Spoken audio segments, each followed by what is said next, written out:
Putusan Mahkamah Konstitusi atas perselisihan hasil pemilihan umum atau PHPU pemilihan presiden 2024 dinilai bisa diprediksi dari arah pendirian Hakim Konstitusi dalam Putusan Nomor 90 Tahun 2023 soal persyaratan calon presiden calon wakil presiden.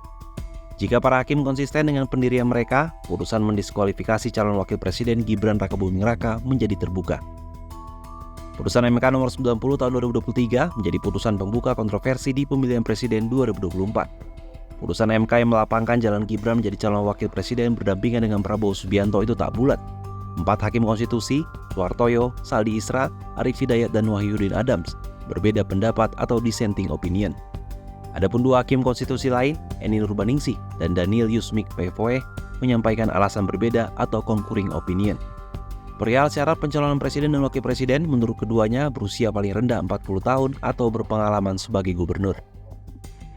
Dosen Departemen Hukum Tata Negara Fakultas Hukum Universitas Gadjah Mada, Yogyakarta, Dian Agung Wicaksono, saat dihubungi dari Jakarta Sabtu mengatakan, konstelasi pendirian Hakim Konstitusi dalam Putusan Nomor 90 Tahun 2023 menjadi relevan untuk memprediksi arah pendirian mereka dalam memutus perkara PHPU Pilpres 2024.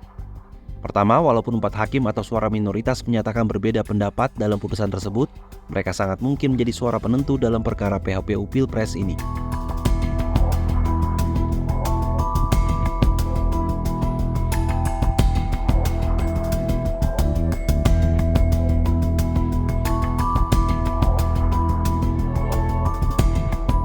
Di sisi lain, menilik perjalanan proses persidangan sebenarnya juga telah menyeratkan pendirian Majelis Hakim MK. Keinginan Majelis Hakim MK untuk menghadirkan 4 menteri dalam persidangan PHPU mengindikasikan Majelis Hakim sejatinya telah memiliki pendirian untuk keluar dari belenggu formalisme yang hanya menilai secara kuantitatif selisih perolehan suara. Namun, hal yang perlu dipastikan menurut Dian adalah pendirian Majelis MK untuk menilai proses yang menghasilkan selisih suara tersebut akan tercantum dalam amar putusan PHPU Pilpres.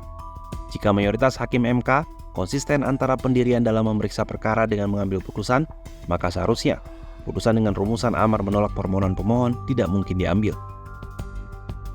Namun apapun putusannya nanti, itu akan menjadi akhir upaya hukum yang dapat ditempuh secara konstitusional oleh para pihak yang berperkara. Para pemohon tentu berharap seluruh petitum dikabulkan. Begitu pula termohon, KPU dan pihak terkait, yakni kubu Prabowo Gibran, berharap penetapan kemenangan dikuatkan oleh MK. Pembacaan putusan PHPU Pilpres 2024 akan dilaksanakan pada Senin 24 April, mulai pukul 9.00 waktu Indonesia Barat.